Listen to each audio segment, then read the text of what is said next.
Welcome to Malar new TNPSC. வாங்க வீடியோக்குள்ளே போகலாம். இன்றைக்கி என்ன பார்க்க போகிறோம் அப்படின்னா, இணை எழுத்துக்கள் அப்படின்ற டாப்பிக்கை பற்றி நம்ம பார்க்க போகிறோம். சரிங்களா? இதில் என்ன கொடுத்துருக்காங்க அப்படின்னா, ஒற்றுமை உள்ள எழுத்துக்கள் இணை எழுத்துக்கள் அப்படின்னு சொல்லியிருக்காங்க. சரிங்களா? அப்போது இணை எழுத்துக்கள்னால் நம்ம எப்படி சொல்லலாம் அப்படின்னா, இப்போ வல்லின எழுத்துக்கள் சொல்கிறோம்ல, வல்லின எழுத்துக்கள் எல்லாமே புள்ளி வச்ச எழுத்துக்கள் தானே. அதுதான் இங்கே கொடுத்துருக்காங்க. 6 வல்லின மெய் எழுத்துக்களும் 6 மெல்லின எழுத்துக்களும் இணை எழுத்துக்கள் அப்படின்னு சொல்லியிருக்காங்க. இதில் என்ன ஒன்றுமே இல்லை, சும்மா ஜஸ்ட்டு புரிஞ்சுக்கோங்க, அவ்வளோதான். இப்போ வல்லின எழுத்துக்கள் எல்லாமே கசட தவற அப்படின்னு சொல்கிறோம். மெல்லின எழுத்துக்கள் எப்படி சொல்லலாம்? ஞனன நமன. சரிங்களா? அப்போ வல்லின எழுத்துக்கு இனமான மெல்லின எழுத்துக்கள் அதுதான் இந்த பாயிண்டில் சொல்லியிருக்காங்க. ஒன்றுமே இல்லை, ஜஸ்ட்டு ஈஸியாக தான் புரிஞ்சிக்கிற மாதிரி இருக்குது. அதுக்கப்புறம் கீழே பாருங்கள், மெல்லின மெய்யெழுத்து எடுத்து பெரும்பாலும் அது நிறமாகிய வல்லின எழுத்து வரும். அதை தாங்க சொல்லியிருக்காங்க. வல்லினத்துக்கு இனமானது மெல்லின எழுத்து, மெல்லினத்துக்கு இனமானது வல்லின எழுத்துக்கள். சரிங்களா? அப்போது அதே மாதிரி அதுக்கு இனமான எழுத்துக்கள்லாம் வரும்னு சொல்லியிருக்காங்க. சரிங்களா? இங்கே பாருங்கள், எடுத்துக்காட்டில் கொடுத்துருக்காங்க பாருங்கள். திங்கள், மஞ்சள், மண்டபம், சந்தனம், அம்பு, தென்றல் கொடுத்துருக்காங்க. இப்போ பாருங்கள், இது எப்படி இருக்குது? ஞனன நமன அப்படி இருக்கா? நடுவில் பாருங்கள், தீக்கு அப்புறம் பாருங்கள் இங்கு, நெக்ஸ்ட்டில் பாருங்கள் மஞ்சள், மாவுக்கு அப்புறம் பாருங்கள் இஞ்சு, அடுத்து பாருங்கள் மண்டபம், மாவுக்கு பக்கத்தில் பாருங்கள் இன்னு, இப்படி இப்போ அப்படியே எக்ஸட்ரா கொடுத்துருக்காங்க பார்த்தீங்களா? அப்போது ஞனன நமன அப்படி இருக்குது. அதுக்கு பக்கத்தில் இருக்க எழுத்துக்களை பாருங்கள். திங்கள், இங்குக்கு பக்கத்தில் பாருங்கள் கா இருக்குது. அப்படியே பக்கத்தில் பாருங்கள் மஞ்சள், அந்த இஞ்சுக்கு பக்கத்தில் பாருங்கள் சா இருக்குது. இப்படி ஒவ்வொரு இடத்துலையுமே வந்து இப்போ ஞனன நமனங்கிறது மெல்லினம் எழுத்துக்கள். ஸோ அதுக்கு இனமான வல்லின எழுத்துக்கள் இருக்குது பாருங்கள். ஸோ நீங்கள் வாசித்து பார்த்தீங்கன்னா உங்களுக்கே புரியும். சரிங்களா? அதுக்கப்புறம் பாருங்கள் இடையின எழுத்துக்கள். இடையின எழுத்துக்கள் 6க்குமே இனமான எழுத்துக்கள் எல்லாமே கொடுத்துருக்காங்க பாருங்கள். சரிங்களா? அப்போ இடையின எழுத்துக்கள் எரள வழல அப்படின்னு சொல்லுவோம். அப்போது வல்லின எழுத்துக்கள், மெல்லின எழுத்துக்கள், இடையின எழுத்துக்கள் இதெல்லாமே நம்ம தெரிஞ்சுக்கணும். சரிங்களா? இதெல்லாம் கொஞ்சம் கூற்றுகளை கொடுத்து கேட்பாங்க, பார்த்துக்கோங்க. மெய்யெழுத்துக்களைப் போலவே உயிரெழுத்துக்களிலும் இணை எழுத்துக்கள் உண்டுன்னு சொல்லியிருக்காங்க. சரிங்களா? அப்போது குறிலுக்கு நெடிலுக்கு குறிலும் இணை எழுத்துக்கள். அப்போ குறிலுக்கு இணை எழுத்துக்கள் எப்படி சொல்லலாம் அப்படின்னா நெடிலுக்கு இணை எழுத்துக்கள் குறில், இப்படி தான் நம்ம சொல்ல முடியும். சரிங்களா? அதுக்கப்புறம் கீழே பாருங்கள், ஐக்கு எழுத்து பாருங்கள் ஈ கொடுத்துருக்காங்க. அப்போ இது எப்படி கொஷனில் கேட்கலாம் அப்படின்னா, ஐக்கு இனமான எழுத்து என்னன்னு சொல்லி கேட்கலாம். அப்போது ஈ, இதை நீங்கள் எப்படி ஞாபகம் வச்சுக்கலாம்? ஐ நம்ம வாசிக்கும் போது எப்படி இருக்குது? ஐ அப்படி ஈ சைலண்ட்டாக வருது நம்ம வாசிக்கும் போது, சொல்லும் போது. அப்போ ஐன்னு சொல்லும் போது நமக்கு ஈ சைலண்ட்டாக நமக்குள்ளே வருது. ஸோ அப்போ ஐக்கு இணை எழுத்து ஈ. சரிங்களா? அதுக்கப்புறம் பாருங்கள் அவுக்கு இணை எழுத்து என்னன்னு சொல்லி கேட்பாங்க, ஊ. இப்போ அவு அப்படின்னு நம்ம சொல்லும் போது நமக்கு ஊன்றது நமக்கு சைலண்ட்டாக வருது. அப்போ அவுக்கு இணை எழுத்து ஊ. சரிங்களா? அதுக்கப்புறம் கீழே வாங்க. அதுக்கப்புறம் பாருங்கள் என்ன கொடுத்துருக்காங்கன்னு, தமிழ் எழுத்துக்களில் ஆயுத எழுத்துக்கு மட்டுமே இணை எழுத்து இல்லைன்னு சொல்லியிருக்காங்க. ஆயுத எழுத்துனா என்னது? அக்கு அப்படி சொல்லுவோம். அதுக்கு இணை எழுத்து கிடையாதுன்னு சொல்லியிருக்காங்க. இதை கேட்பாங்க. எப்படி கேட்பாங்க அப்படின்னா, ஆயுத எழுத்துக்கு இணை எழுத்து உண்டு அப்படின்னு சொல்லி கூற்றுகளில் கொடுத்துட்டு இது பொருந்துமா பொருந்தாதா அப்படின்னு சொல்லி கேட்கலாம். ஸோ அப்போ ஆயுத எழுத்துக்கு இணை எழுத்துக்கள் கிடையாதுங்க. அதை நம்ம நல்லா தெரிஞ்சு வச்சுக்கணும். சரிங்களா? அதுக்கப்புறம் கீழே என்ன கொடுத்துருக்காங்கன்னு பாருங்கள். அப்படியே மதிப்பீடுக்கு வந்துட்டீங்க அப்படின்னா, மெல்லினத்திற்கான இணை எழுத்து இடம்பெறத சொல் எதுன்னு கேட்டிருக்காங்க. இங்கே பாருங்கள், இதுக்கு நான் லாஸ்ட் ஆப்ஷன் கொடுத்துருக்கேன் தம்பி. நீங்கள் புக்கு வச்சு நோட் பண்ணிக்கிட்டே வாங்க. தவறான சொல்லை வட்டமிடுகன்னு சொல்லியிருக்காங்க. அதுக்கப்புறம் பாருங்கள், பி ஆப்ஷன் வென்றான், இதுதான் இதுக்கு வந்து பொருந்தாது. ஸோ இந்த மாதிரி தான் கொஷின்லாம் கேட்பாங்க. ஸோ அதனால் வாசித்து பாருங்கள். சரிங்களா? அதுக்கப்புறம் பக்கத்தில் என்ன கொடுத்துருக்காங்கன்னு பார்க்கலாம். இங்கே பாருங்கள், யாதானும் நாடாமல் ஊறாமல் என்னொருவன் சாந்துணையும் கல்லாதவாறு அப்படின்னா இது திருக்குறள். இதை கொடுத்துட்டு மாற்றி கேட்கலாம். எப்படி கேட்கலாம்னா சொற்களை மாற்றி கேட்கலாம். யாதானும் நாடாமல் ஊறாமல் என்னொருவன் சாந்துணையும் கல்லாதவாறு அப்படி குறளில் நமக்கு நல்லா படிச்சிருந்தா தான் இதெல்லாம் தெரியும். யாதானம் நாடாமல் இதெல்லாம் மாற்றி சொற்களை மாற்றி போட்டு இதை கரெக்டாக ஆர்டர் பண்ண சொல்லுவாங்க. ஸோ அதுக்காக பார்த்துக்கோங்க.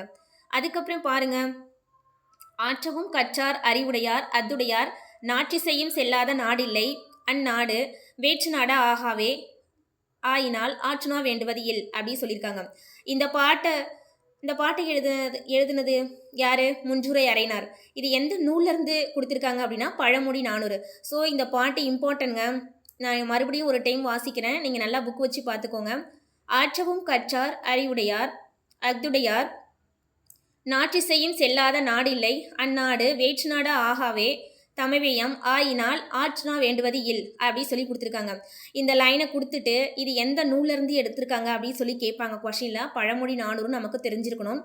இதுக்கு ஆத்தர் யாருன்னு சொல்லி கேட்டாங்கன்னா முன்றுரை அறையினார். சரிங்களா?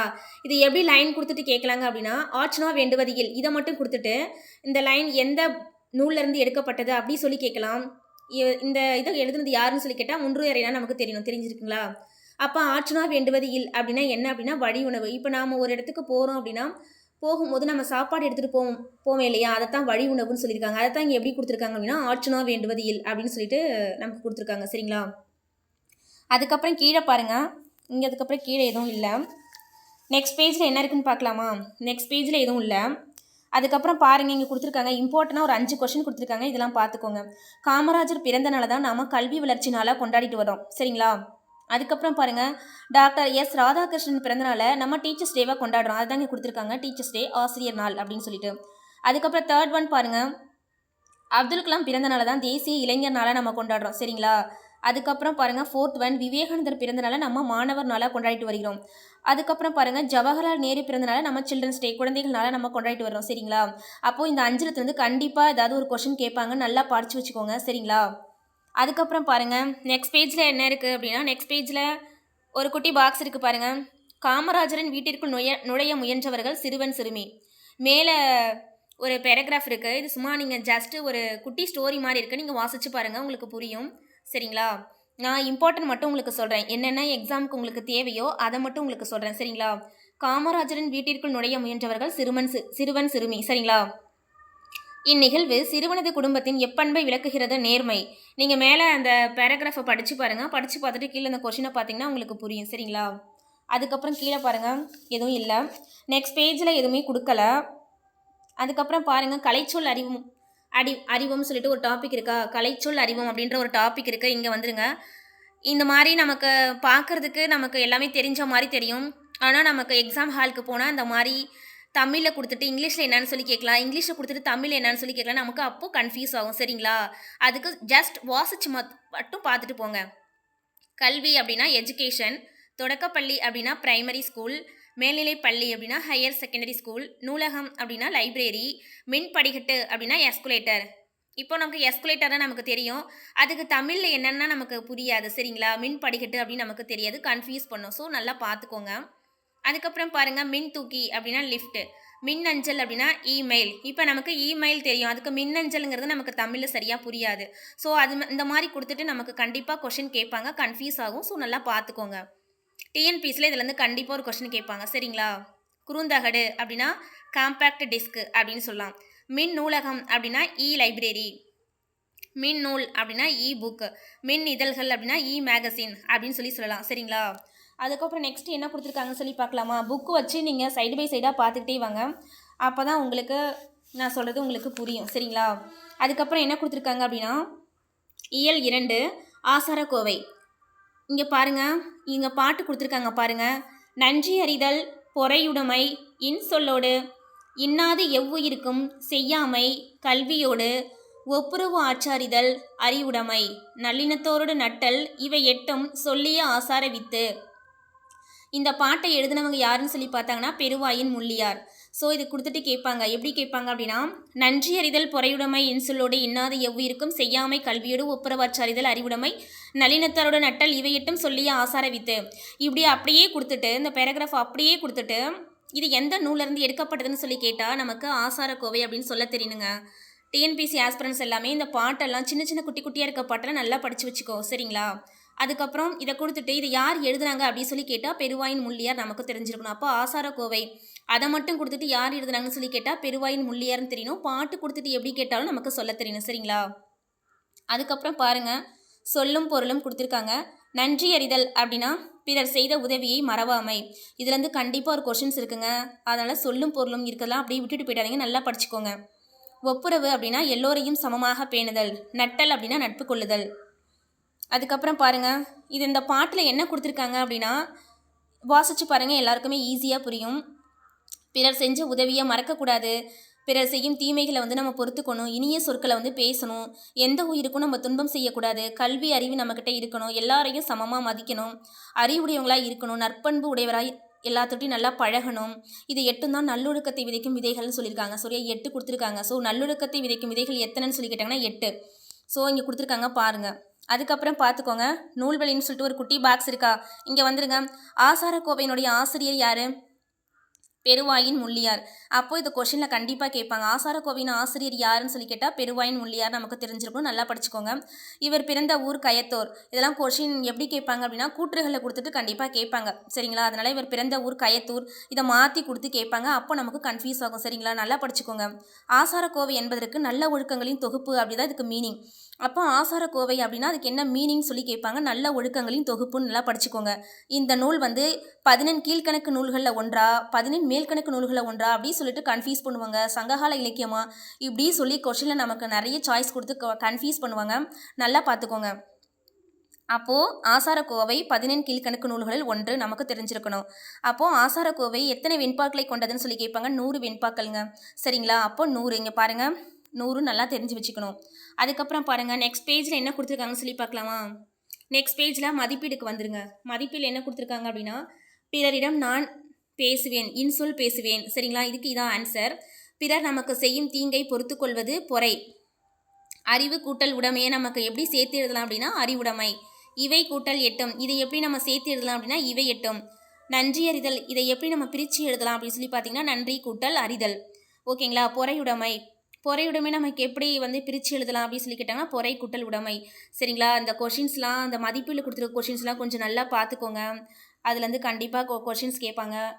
சரிங்களா? அதுக்கப்புறம் பாருங்கள். அதுக்கப்புறம் என்ன கொடுத்துருக்காங்க அப்படின்னா இங்கே ஒரு குட்டி பாட்டு கொடுத்துருக்காங்க. தாலாட்டு பாட்டு. சும்மா வாசிச்சு பாருங்கள்.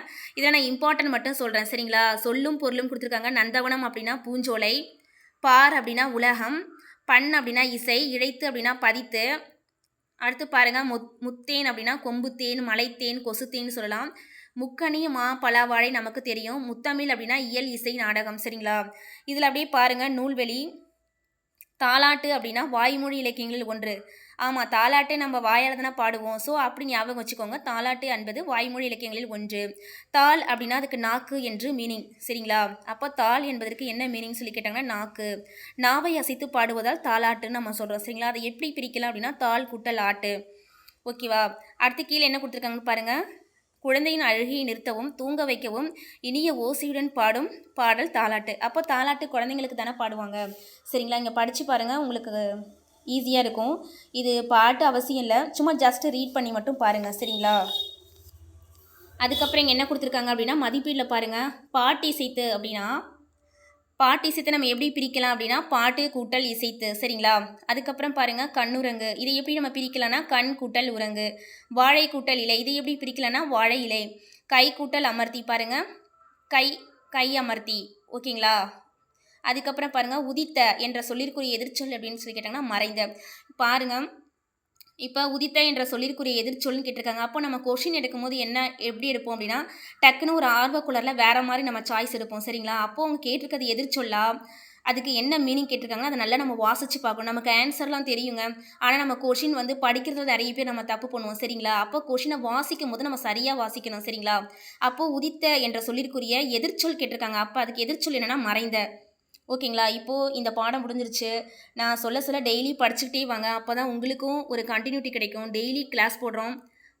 டெய்லி பார்த்து டெய்லி படிச்சுக்கிட்டே வாங்க. பார்த்தா மட்டும் போதாது, படிக்கணும். சரிங்களா? ஓகே, தேங்க்யூ ஃபார் வாட்சிங்.